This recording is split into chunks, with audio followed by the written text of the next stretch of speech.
ଏଠାକାରେ ଉପସ୍ଥିତ ଥିବା ସମସ୍ତ ଦର୍ଶକ ବନ୍ଧୁଙ୍କୁ ମୋର ସ୍ୱାଗତ। ଆପଣମାନଙ୍କର ସମ୍ମୁଖରେ ତ୍ରିବେଣୀ ଜ୍ଞାନ ମନ୍ଦିରର ଅନୁଷ୍ଠିତ ହେବାକୁ ଯାଉଥିବା ଗଣନାଟ୍ୟକାର ଯାହାକି ଆଧୁନିକ ଯୁଗରେ ସ୍ୱାମୀ ସ୍ତ୍ରୀମାନଙ୍କ ପଛରୁ କିପରି ଅତ୍ୟାଚାର ହୁଅନ୍ତି ସେ ବିଷୟରେ ନାଟ୍ୟଟି ଉପସ୍ଥିତ ହେବ। ନାଟ୍ୟର ନାମ ହେଉଛି ଅତ୍ୟାଚାରିତ। ସୁପରିଟ ନାଟକ ଅତ୍ୟାଚାରିତ ଅତ୍ୟାଚାରିତ।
डेप्यूटी मजिस्ट्रेट को कलेक्टर बयस 40 स्वास्थ्यवान और गौरवर्ण कुचिया बाड़ आखिरे चषमा आज को प्राय 2 मास हबणी निर्देश होती जदि कौन दरिद्र नारी मो स्वामी को पाती से निजर संपत्ति भाव अधिकार न करी दया करी निम्नलिखित ठिकाना फेरस्ता देवे। श्रीमती मनमाना पति चांदनी चौक कटक 2 नंबर।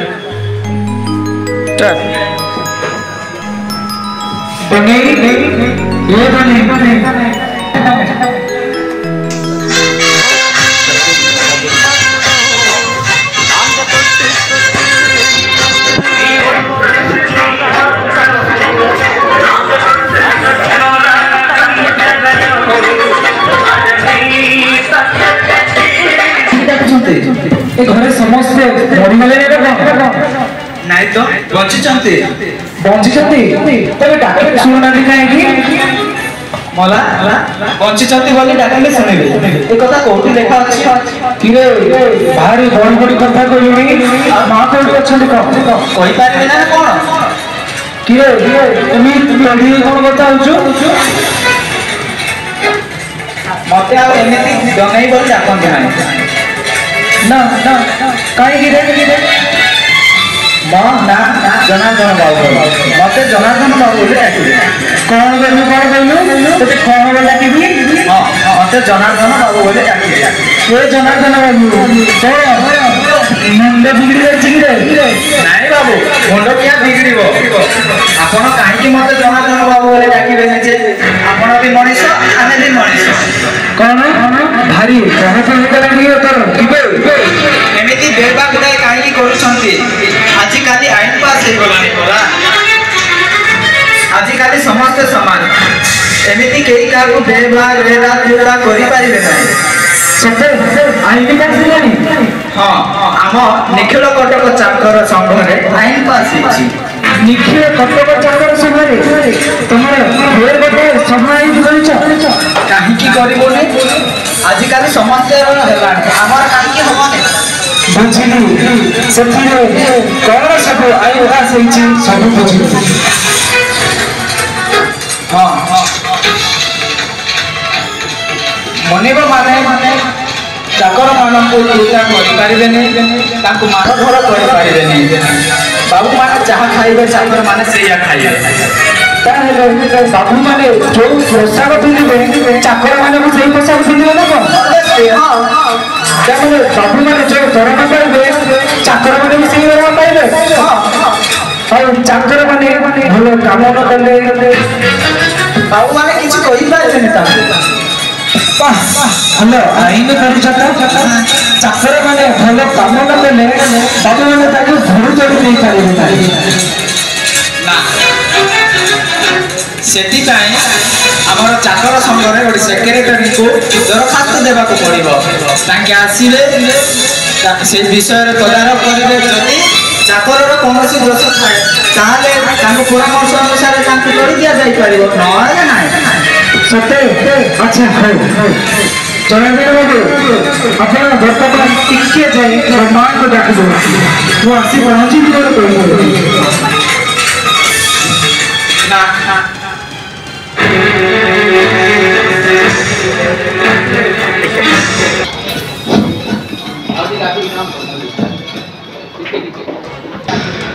ମୁଁ ଡାକି ପାରିବିନି, ମୋର ଟାଇମ୍ ହେଇଗଲାଣି।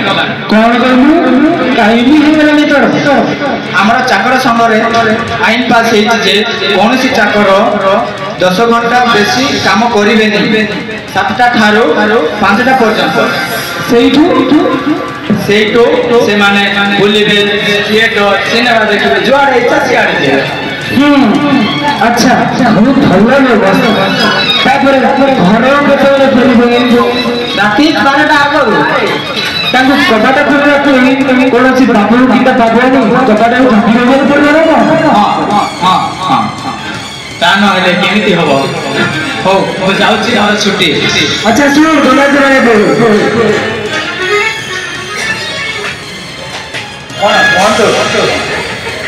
ଆପଣଙ୍କ ସଂଘ ସେକ୍ରେଟାରୀ କିଏ? ମୁଁ ନିଜେ ଜନାର୍ଦ୍ଦନ ବେହେରା। ସତରେ କଣ? ତେବେ ମତେ ତ ଭାରି ସୁବିଧା ହେଲା। ଟିକେ ରୁହନ୍ତୁ ଟିକେ।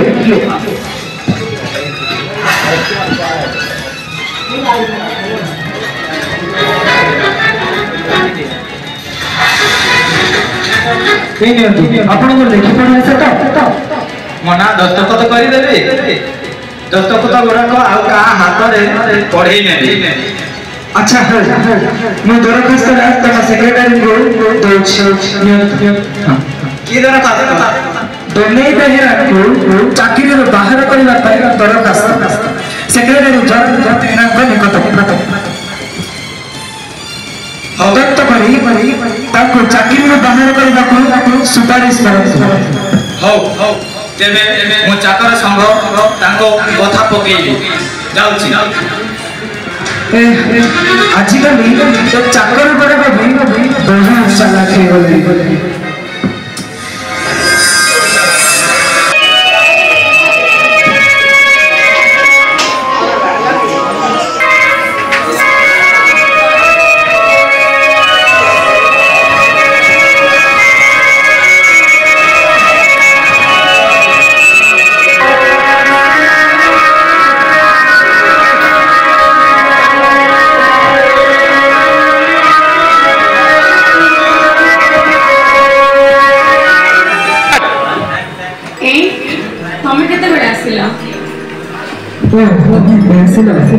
ଅନେକ ବେଳ ଆସିଗଲି ଘରମା ଦେବୀ, ଦୀର୍ଘ 2 ମାସ ପରେ। କିନ୍ତୁ ମତେ ଅଭ୍ୟର୍ଥନା କରିବା ପାଇଁ ମୋ ଘରେ ମଧ୍ୟ କାହାକୁ ବି ଦେଖିଲି। ନ ଦେଖିବା ହିଁ ସ୍ୱାଭାବିକ। ହପ୍ତାକ ପାଇଁ ଟୁର୍ରେ ଯାଇ 2 ମାସ ହେଲାଣି, ନିରୁଦ୍ଦେଶ କୌଣସି ଖବର ନାହିଁ। ମୁଁ ବ୍ୟସ୍ତ ଏଇ ଖବରକାଗଜର ମିସିଂ ଲିଙ୍କରେ ତମ ନାଁ ବାହାର କରିଛି। ହଁ ସେଇଆ ତ ମୁଁ ଆସି ପହଞ୍ଚି ଦେଖିଲି। ଏଇ କାଗଜଟାରୁ ହେଲେ ତମର ଆଡଭର୍ଟାଇଜମେଣ୍ଟ କରି କୌଣସି ଟାଇମ୍ ଲାଗି ମତେ ତମ ପାଖକୁ ଡେଲିଭରି କରିନାହାନ୍ତି। ଆଉ ତାହେଲେ ତମେ କୋଉଠି ଥିଲ ଏତେ ଦିନ ଯାଏଁ? ଅନ୍ୟ ଦେବୀ ମତେ ତାଙ୍କ କବଳରେ ମୁକ୍ତି ଦେଇ ତମ କବଳକୁ ପଠେଇଛନ୍ତି। ଅର୍ଥାତ୍ ଯାଜପୁରରେ ବନ୍ୟା ଅଞ୍ଚଳରେ ଅବସ୍ଥା ଏତେ ଶୋଚନୀୟ ହେଲା ଯେ ଆଉ ସେଠୁ ଫେରି ଆସିନାହାନ୍ତି। ମୁଁ ଯେଉଁଠି ଅଟକି ଗଲି ସେଠୁ ଡାକ ବି ଆସିପାରିଲା। ମୋର ସନ୍ଦେହ ତେବେ ଅମୂଳକ ହୋଇଗଲା। କାହିଁକି ଦୁଃଖ ଲାଗୁଛି? ଦୁଃଖ ଲାଗିବା କଥା, ମୋର ସ୍ପ୍ରେ କଲେକ୍ସନ କେବେ ଭଲ ହେବା କଥା ନୁହେଁ। ଦୁଃଖ ଲାଗିବା କଥା, ମୋର ସ୍ପ୍ରେ କଲେକ୍ସନ କେବେ ଭଲ ହେବା କଥା ନୁହେଁ।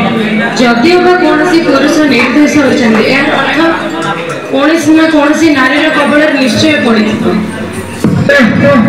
ଆଜିକାଲି ନାରୀ ମାନେ ଏତେ ପ୍ରବଳ ହେଲେଣି ଯେ ହଁ ହେବେ ବି କାହିଁକି ତମ ବେଳେ ଦୁର୍ଦ୍ଦାନ୍ତ ନାରୀ ତ ଆଜିକାଲି ଓଡିଶାରେ କନ୍ଦି ବିକନ୍ଦି ଖଣ୍ଡି ଅଛନ୍ତି। ସବୁ ଜିଲ୍ଲାରେ ଗୋଟିଏ ଲେଖାଏଁ କଲେଜ ଆଉ ସେଥିରେ ଫେର ସହଶିକ୍ଷା ପୁରୁଷ ମାନଙ୍କର ଆଉ କଣ ଚାରା ଅଛି? ରଖ ତମ ବିଦ୍ରୂପ, ତମ ଭଳି ପୁରୁଷ ନାରୀ ସ୍ୱାଧୀନତାର ପ୍ରଧାନ ଶତ୍ରୁ। ହଉ ଥାଉ ମତେ କଣ ଟିକେ ଅଭ୍ୟର୍ଥନା କରିବ? ଏତେ ଦିନ ପରେ ମୁଁ ଆସିଲି ପରା।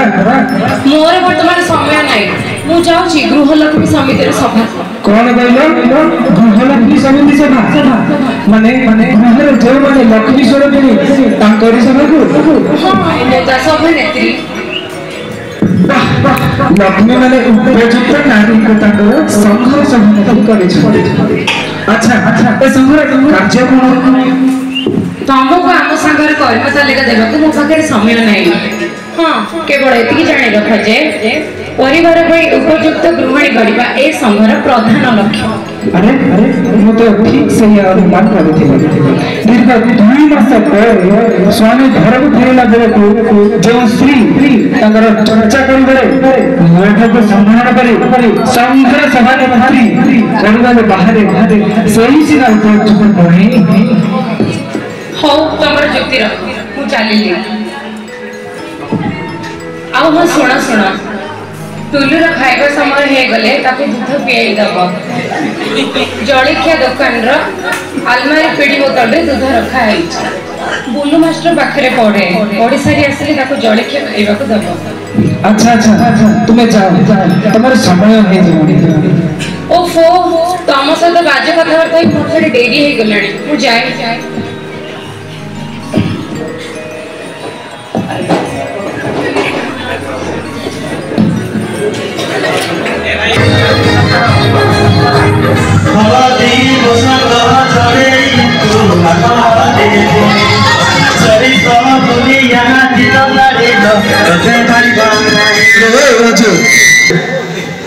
କେତେ ଶୁଣାଯାଉନି କି? କଣ ମୁଁ ଏଠି ଅଛି ବୋଲି ତତେ ଜଣାଯାଉନି? ବେଶ ଜଣା ଯାଉଛି। ବେଶ ଜଣାଯାଉଛି? ନ ଜାଣିବାର କୌଣସି କାରଣ ନାହିଁ। ମୋର ଆଖି ଅଛି, ମୁଁ ତୁମକୁ ଦେଖିପାରୁଛି। ମୋର 2 ମାସର ଅନୁପସ୍ଥିତିରେ ତୁ ଭାରି ଅଭଦ୍ର ହେଇଯାଉଛୁ, ମୁଁ ଦେଖୁଛି। କଣ ମୁଁ ଅଭଦ୍ର? କଣ ଦେଇ କହୁଛ ମୁଁ ଅଭଦ୍ର ବୋଲି? କଣ ନ ଦେଖିନି ସେଇଆ ଭାଜା? ତୁମେ ମୋ ସାମ୍ନାରେ ଏମିତି ଗୀତ ଗାଲି ମିଶି ମାରି ଚାଲି ଯାଉଛୁ। ମୋର ସେଇଟା ବ୍ୟକ୍ତିଗତ ସ୍ୱାଧୀନତା, ତୁମେ ସେଥିରେ ହସ୍ତକ୍ଷେପ କରିପାରିବନି। ସତନାର ହଁ ସତ। ଛାତ୍ର ସଂଘର ନୂଆ ଆଇନ ଅନୁଯାୟୀ କୌଣସି ଗାର୍ଡିଆନ ଛାତ୍ର ସ୍ୱାଧୀନତା ଉପରେ ହସ୍ତକ୍ଷେପ କରିପାରିବନି। ଛାତ୍ର ସଂଘର ଏଇ ଗୋଟାକ ନୂଆ ଆଇନ ନା ଆଉ କଣ ହୋଇଛି? ଅଧ୍ୟାପକ କିମ୍ବା ଶିକ୍ଷକ ମାନେ ଛାତ୍ରମାନଙ୍କୁ ଶାସନ କରିପାରିବେନି। ତାପରେ ଆଉ କଣ? ପରୀକ୍ଷାରେ ସବୁ ସବଜେକ୍ଟରେ ବାସ୍ତବିକ ଫେଲେନେ ମଧ୍ୟ ସେମାନଙ୍କୁ ସେଣ୍ଡ ଅଫ୍ କିମ୍ବା କ୍ଲାସ୍ ଉଠେଇ ଦିଆଯିବ। ଷ୍ଟୁଡେଣ୍ଟ ମାନେ କ୍ଲାସରେ ଅଲଗା ସିଟ୍ରେ ନ ବସି ଛାତ୍ରମାନଙ୍କ ସାଙ୍ଗରେ ଏକାଠି ବସିବେ। এই ଶେଷ ରେଜଲ୍ୟୁସନ ହିଁ ବାସ୍ତବିକ ସବୁଠୁ ବେଶୀ ବାଞ୍ଚନୀୟ। କର୍ତ୍ତୃପକ୍ଷ ଛାତ୍ରମାନଙ୍କ ପ୍ରତି ଭାରି ଅନ୍ୟାୟ କରୁଛନ୍ତି। ତୁମେ ବର୍ତ୍ତମାନ କୁଆଡ଼େ ବାହାରିଲେ ଶୁଣେ? ସିନେମା ଦେଖି। ପରୀକ୍ଷା କେତେ ଦିନ ରହିଲା? କାଲି ପରା ଏମାନ ପରୀକ୍ଷା। ନିଶ୍ଚୟ ସିନେମା ଦେଖିବାକୁ ଯିବାକୁ ପଡ଼ିବ। ମୁଣ୍ଡ ଗରମ ହେଇଯିବ ପଢି। ଯା କି ଫିଲ୍ମ ଦେଖିବେ? ହଣ୍ଟର ୱାରେ। ଭଲ ଛବି ହେଇଥିବ। ହଉ ଯା ସମୟ ହେଇଗଲାଣି। ଯାଉଛି। ଏ ଘର ସଂସାର ମୋର କଣ ହେଇଛି 2 ମାସରେ ମୁଁ କିଛି ବୁଝିପାରୁନି। ସିଆଡ଼େ ବଢ଼ିଲେ ଲୋକ ଭାସିଯିବା ସାଙ୍ଗକୁ ମୋର ଇଆଡ଼େ ପରିବାର ଭାସିଗଲାଣି। ଚାକର ସଂଘ, ନାରୀ ସଂଘ, ଛାତ୍ର ସଂଘ ଆଉ ବହୁତ ସଂଘ ବାକି ରହିଲା, ମୁଁ କିଛି ବୁଝିପାରୁନି।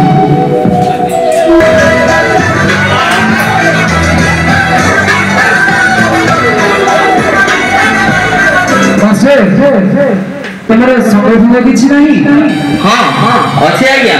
ନମସ୍କାର। ତମର ବି ସାଙ୍ଗ ଅଛି? ହଁ ହଁ ଆପଣ ଏ କଥା କଣ ଜାଣନ୍ତିନି?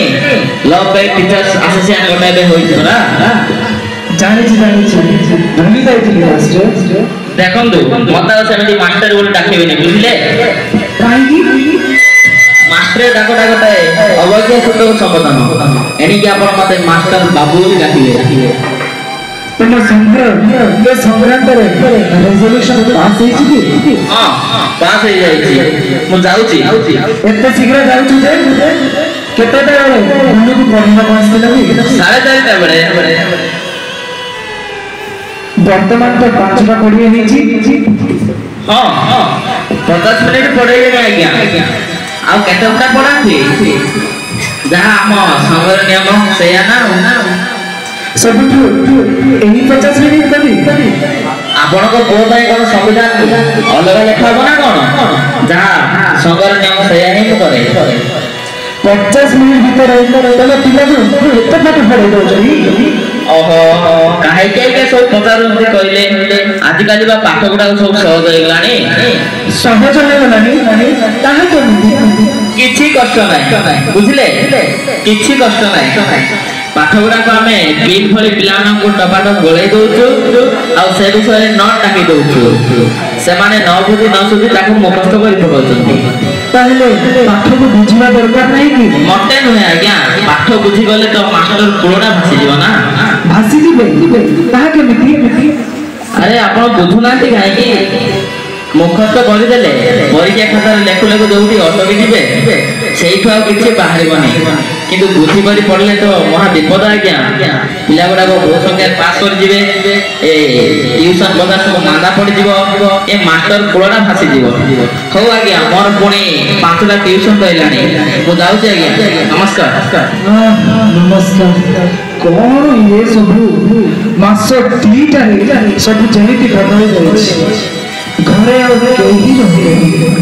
ମୁଁ ବୁଲି ଆଉଥିଲି ଏଇ ଅଣ୍ଡର ଡେଭଲପ ଇକୋନୋମିରେ ସମସ୍ତଙ୍କ ମୁଣ୍ଡ ଅଣ୍ଡର ଡେଭଲପ ହେଇଗଲାଣି। ମୁଁ ଦେଖୁଛି।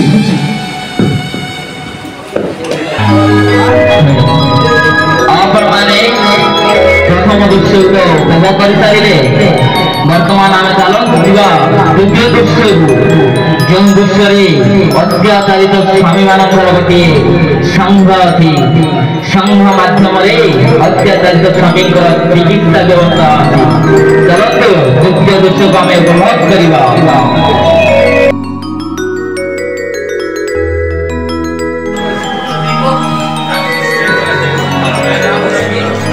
ଆଜ୍ଞା ନମସ୍କାର। ଆପଣଙ୍କର କଣ ଦରକାର? ଆଜ୍ଞା ମୁଁ ଜଣେ ଅତ୍ୟାଚାରିତ ସ୍ୱାମୀ। ବସନ୍ତୁ।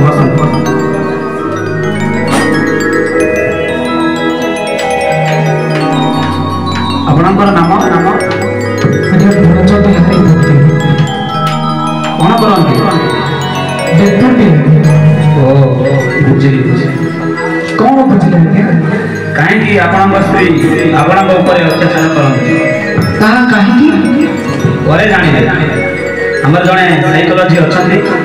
ସେ ଆପଣଙ୍କୁ କେତେ ଗୁଡ଼ିଏ ପ୍ରଶ୍ନ ପଚାରି ଆପଣଙ୍କ ତରଫରୁ କି ଦୋଷ ତ୍ରୁଟି ରହିଛି ବୁଝି ନେବେ। ତାପରେ ଚିକିତ୍ସାର ବ୍ୟବସ୍ଥା କରିବେ। ଆପଣ এই ସଂଘର কি କାର୍ଯ୍ୟ କରନ୍ତି? ମୁଁ ଏ ସମୟର ସମ୍ପାଦକ। ତେବେ ମୋ ବିଷୟଟା ଟିକେ ଶିଖିବାକୁ ଚାହୁଁଛି। ଆପଣଙ୍କୁ 100 ଟଙ୍କା ଫିସ୍ ଦେବାକୁ ପଡ଼ିବ। ନିଅନ୍ତୁ এই ଶିକ୍ଷା।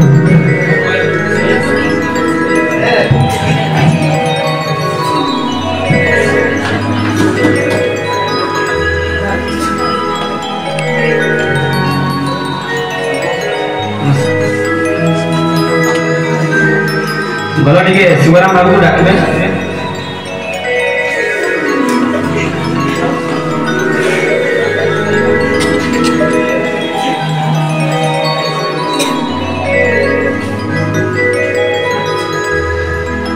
ବସନ୍ତୁ ଶିବରାମ ବାବୁ। ଇଏ ହେଉଛନ୍ତି ଶ୍ରୀ ବ୍ରଜବିହାରୀ ପତି, ଡେପୁଟି ମାଜିଷ୍ଟ୍ରେଟ। ଅତ୍ୟାଚାରିତ ସ୍ୱାମୀ, ତାଙ୍କୁ ଟିକେ ପରୀକ୍ଷା କରନ୍ତୁ। ନମସ୍କାର। ଆପଣ ଡେପୁଟି ମାଜିଷ୍ଟ୍ରେଟ ନା? ଆଇସି ମତେ କେତେ ଗୁଡ଼ିଏ ପ୍ରଶ୍ନର ଉତ୍ତର ଦେବେ, ସଠିକ ସଠିକ ଦେବାକୁ ପଡ଼ିବ। ନିଶ୍ଚୟ ଦେବି ଆଜ୍ଞା, ପଚାରନ୍ତୁ। ଆପଣ କେତେ ବର୍ଷ ହେଲା ବିବାହ କରିଲେଣି? 15 ବର୍ଷ ହେଲା ଆଜ୍ଞା। 15 ବର୍ଷ ହେଲାଣି। ଆପଣଙ୍କର ବୟସ? 40। ସ୍ତ୍ରୀଙ୍କର? ପାଖାପାଖି 30। ଶିକ୍ଷିତା? କଲେଜରେ ଆଇଏ ପଢୁଥିଲେ, ମୋ ସହିତ ପ୍ରଣୟ କରି 3 ଥର ଫେଲ୍ ହେଲା ପରେ ମତେ ବିବାହ କରିଦେଲେ। ଆଇସି। ଆପଣଙ୍କର ସ୍ତ୍ରୀ ଦେଖିବ କିପରି? ଅସୁନ୍ଦରୀ ନୁହନ୍ତି, କିନ୍ତୁ ପ୍ରସାଧନ ସାହାଯ୍ୟରେ ସେ ନିଜକୁ ଖୁବ୍ ସୁନ୍ଦର କରିପାରନ୍ତି। ଆଇସି। ସନ୍ତାନ ସମ୍ପତ୍ତି? 2ଟି ପୁଅ। କେତେ ବର୍ଷ ତଫାତରେ? ଗୋଟିକୁ 10 ଆଉ ଗୋଟିକୁ 10। ଆପଣ ମାସରେ କେତେ ଦିନ ଟୁରରେ ଯାଆନ୍ତି? ହାରାହାରି 20 ଦିନ। ବାକି 10 ଦିନ ଅଫିସ କାର୍ଯ୍ୟରେ ବ୍ୟସ୍ତ ରହନ୍ତି? ମୁହଁରେ ଭାତ ଗୁଞ୍ଜିବାକୁ ସମୟ ନଥାଏ। ସ୍ତ୍ରୀକୁ ସିନେମା ଥିଏଟର କେବେ ବୁଲେଇ ନେଇଛନ୍ତି? ସମୟ କାହିଁ, ସେ ତାଙ୍କର ନିଜେ ହିଁ ଜାଣିଲେ। ଆଚ୍ଛା, ସ୍ତ୍ରୀକୁ କେବେ ତୁମେ ଖୁବ ସୁନ୍ଦରୀ ବୋଲି ସମ୍ବୋଧନ କରିଛନ୍ତି? ମନେ ପଡୁନି ଆଜ୍ଞା, ସେଇ ବାହାଘର ବେଳେ ଥରେ ଅଧେ କହିଦେଇଥିଲି। ତାପରେ ଆପଣ କେବେ କହିନାହାନ୍ତି? ସମୟ କାହିଁ କହିବୁ? That's accounts for it. আচ্ছা, কি ধরনের অত্যাচার করতে আপনাদের উপর সে? এই ধরন্তু ମୋ ଟୁରରେ ଫେରିଲା ବେଳେ ଦେଖେ ମୋ ଘରେ କେହି ନାହାନ୍ତି, କିମ୍ବା ଘରେ ଥିଲେ ବି ମତେ ଅବ୍ୟର୍ଥନା ଜଣାନ୍ତି ନାହିଁ। ହଠାତ୍ ଗୃହଲକ୍ଷ୍ମୀ ସମିତିର ସଭାକୁ ବାହାରି ଯାଆନ୍ତି ମୋ ସ୍ତ୍ରୀ। ମୁଁ କପେ ଚାହା ବି ଖାଇବାକୁ ପାଏନି। ପୂଜାରୀ ଚାକରମାନେ ସମୟ କରିଥିବାରୁ ପୂଜାରୀ ରୋଷେଇ କରି ଥୋଇ ଦେଇ ଚାଲିଯାଏ। ଚାକର ତା କାମ ସାରି ବୁଲିବାକୁ ବାହାରିଥାଏ। ମୁଁ ସବୁ କାମ ବାଧ୍ୟ ହୋଇ କରେ। କେବଳ ଏଇଆ? ନାଇଁ, ଆହୁରି ଅଛି ଆଜ୍ଞା। ଯୁଦ୍ଧ ଲାଗିଲା ଇଣ୍ଡୋନେସିଆରେ। ମୋର ସ୍ତ୍ରୀ ଆହତ ସୈନ୍ୟମାନଙ୍କ ପାଇଁ ସ୍ୱେଟର, ମଫଲର ବୁଣିବାରେ ବ୍ୟସ୍ତ, ଅଥଚ ମୋର କୋଟ, ପ୍ୟାଣ୍ଟ, ସାର୍ଟ ଛିଡ଼ିଗଲାଣି। ମରାମତି ହୋଇପାରୁନି, ବୋତାମ ନାହିଁ, ଲଗା ବି ହୋଇପାରୁନି। ଆଉ କଣ?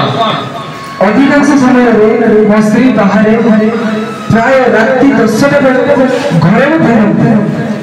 ଅଧିକାଂଶ ସମୟରେ ବାହାରୁ ବି ଖାଇକରି ଆସନ୍ତି। ହଉ ହଉ, ସେଇ ଯଥେଷ୍ଟ। ଦେଖନ୍ତୁ ବ୍ରଜବାବୁ, ଏଥିରେ ମୁଁ ଦେଖୁଛି ଆପଣଙ୍କର ହିଁ ଦୋଷ। ମୋର ଦୋଷ? ହଁ, ଆପଣଙ୍କର। ବାଃ, ଭଲ ସାଇକୋଆନାଲିସିସ୍ କଲେ ଆପଣ।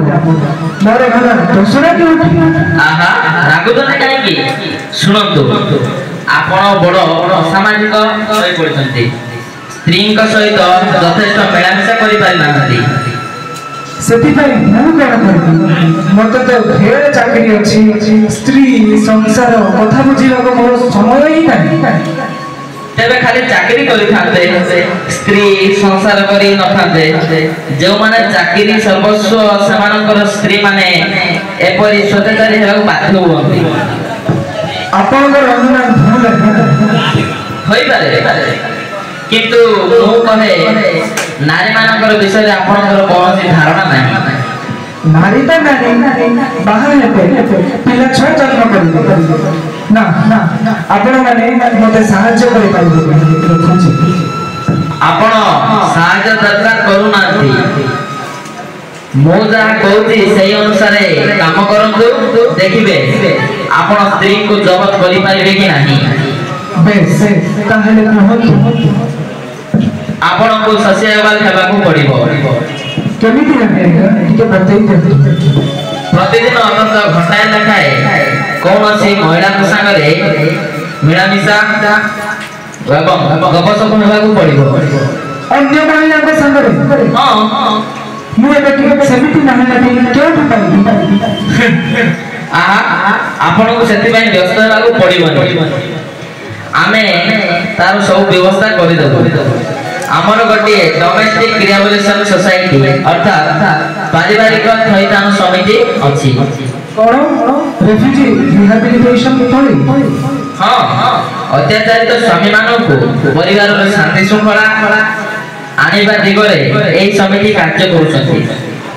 ଏଥିରେ ବହୁ ଭଦ୍ର ମହିଳା ସେଇମାନଙ୍କୁ ସାମାଜିକ ସ୍ୱାମୀମାନେ ଅତ୍ୟାଚାରିତ ସେଇମାନଙ୍କୁ ସାମାଜିକ କରିବା ପାଇଁ ଏମାନେ ସାହାଯ୍ୟ କରନ୍ତି। ସେମାନଙ୍କର ଚିତାକର୍ଷକ ବ୍ୟବହାର ଦ୍ୱାରା ତାଙ୍କୁ ମୁକ୍ତ କରନ୍ତି। କିନ୍ତୁ ଅତ୍ୟାଚାରିତ ସ୍ୱାମୀମାନଙ୍କର ଚିତ୍ତକୁ ଆକର୍ଷଣ କରିବା ପାଇଁ ଯଦି ସତ୍ୟକୁ ସତ୍ୟ ସେମାନଙ୍କୁ ଶରୀରରେ ଆକର୍ଷଣ କରନ୍ତି ସେ ଭୟ କରନ୍ତୁନି। ଅତି ବିଶିଷ୍ଟ ଭଦ୍ର ମହିଳା ସମାଜରେ ପାରିବାରିକ ସୁସ୍ଥତା ଓ ସୁଖ ଫେରାଇ ଆଣିବା ଦିଗରେ ବ୍ରତୀ ହୋଇ କାର୍ଯ୍ୟ କରୁଛନ୍ତି।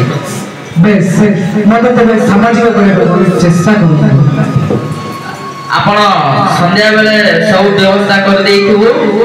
ହେଇ ନିଅନ୍ତୁ ରସିଦଟା।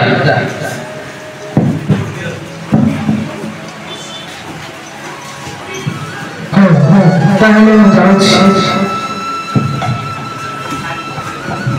ସନ୍ଧ୍ୟାରେ ଆସିବି। ହଁ କମ୍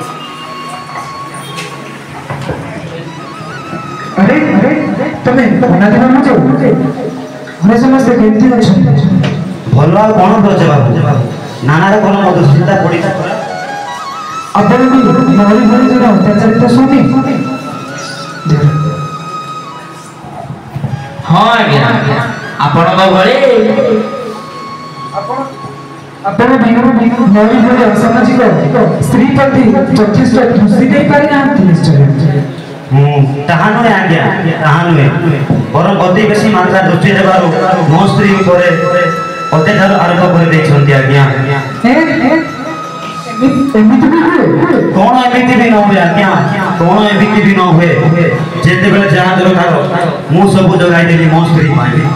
ଶାଢ଼ୀ, ଗାଡ଼ି, ବାଡ଼ି ମାନେ ଘର। ଏଇ ଗାଡ଼ି ଆଉ ଗାଡ଼ି ପିଛା ଖର୍ଚ୍ଚ ପ୍ରାୟ 80,000 ରହିଗଲା ଆଜ୍ଞା, ସବୁ ସେଇ ସ୍ତ୍ରୀକୁ ସନ୍ତୁଷ୍ଟ କରିବା ପାଇଁ। ତାହେଲେ ତ ସିଏ ଆପଣଙ୍କୁ ଖୁବ୍ ଭଲ ପାଇବା କଥା।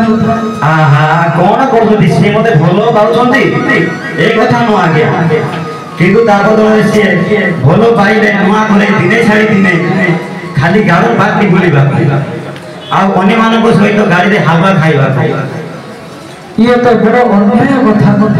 ଆପଣ ଏସବୁ କିପରି ବରଦାସ୍ତ କରୁଛନ୍ତି? ଖାଲି ଏତିକି ହୋଇଥିଲେ ଯଥେଷ୍ଟ ହୋଇଥାନ୍ତା ଆଜ୍ଞା। ବିନୋଦ ଦେବୀଙ୍କର ସ୍ୱାମୀ ଭାବରେ ମୋରି ଆଦର ବି ସମାଜରେ ବଢୁଥିଲା। କେବେ ହେଲା? ସେ ରୀତିମତ ଅନ୍ୟ ସହିତ ପ୍ରଣୟ ଆରମ୍ଭ କରିଦେଇଛନ୍ତି ଆଜ୍ଞା। ସତେ ନା କ'ଣ? ତେବେ ଆପଣଙ୍କ କେସ୍ଟା ତ ବଡ଼ ସାଂଘାତିକ। ଦେଖାଯାଉ କ'ଣ ହଉଛି। ଏ ସଂଘର୍ଷ ସାହାଯ୍ୟ ନେଉଛି ଆଉ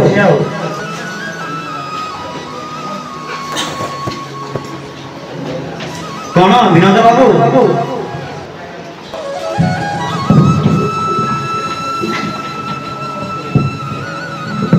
କ'ଣ ବିନୋଦ ବାବୁ, ଆଜି ସନ୍ଧ୍ୟାରେ ମୁଁ ଏଇ ସମିତିକି ଆସିବି ତ?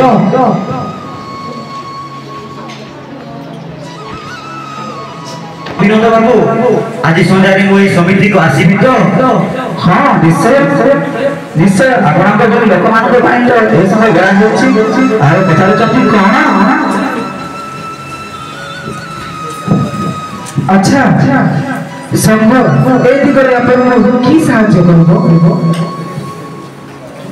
ମୋ ସ୍ତ୍ରୀଙ୍କୁ ଦେଖାଇ ଅନ୍ୟ ନାରୀମାନଙ୍କ ସହିତ ମିଳାମିଶା କରିବି, ସେମାନଙ୍କ ସହିତ ପ୍ରଣୟ ଅଭିନୟ କରିବି ଆଜ୍ଞା।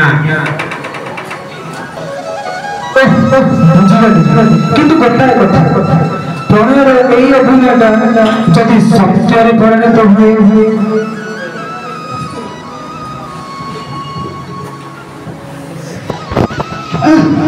ଆପଣ ବାରମ୍ବାର ସେ କଥା କହୁଛନ୍ତି। ଆପଣମାନେ ଅତି ଗଣମାନ୍ୟ ବ୍ୟକ୍ତି ଏବଂ ସମିତିର ସଭ୍ୟମାନେ ବି ଅତି ଗଣମାନ୍ୟ। ସଂଘର ସାଧୁ ଉଦ୍ଦେଶ୍ୟ ବିଷୟରେ କୌଣସି ସନ୍ଦେହ ଆପଣଙ୍କ ଭଳି ଲୋକର ରହିବା ଉଚିତ ନୁହେଁ।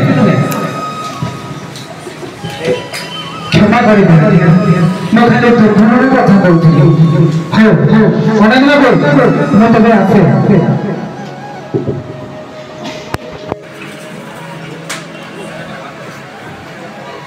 ଆସନ୍ତୁ ବନମାଳୀ ଦେବୀ, ये हेउछंती श्री भजविद्यापति डेपुटी मजिस्ट्रेट आउ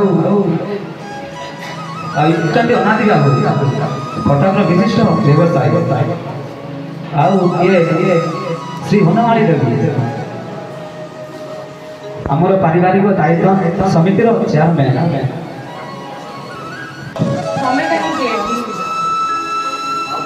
से जन अत्याचारी स्वामी सते आपण ताको चिन्हନ୍ତି खूब भल भाव चिन्हे स्त्री अत्याचार मुक्ति करी भार मो उपरे छाड़ी दियंतु ताहले तो अति उत्तम बुझले भजराज आपणकर भारी भल भाग्य समितिर स्वयं चेयरमैन आपणकर भार नेले ना कोन कहू ना ना कहबी आ कोन मोर भाग्य भारी भारी आसम चलो चलो हो मु तबे आसुची नमस्कार आपनकर समितिर चेयरमैन एई बनमाला देवी मोर सहधर्मिणी आपण माने दुख दुष्ट को मध्य उपभोग करि छाड़ले आमे एई जो नाट्य को उपभोग करले एई नाट्यर नाट्यकार होचंती रामबंधुकर ओडिया नाटक व एकांकिका रचना क्षेत्र रे रामबंधुकर जने अनन्य प्रतिभार स्मरणीय आम त्रिवेणी ज्ञान मंदिर तरफ आपण समस्त को धन्यवाद ज्ञापन करू।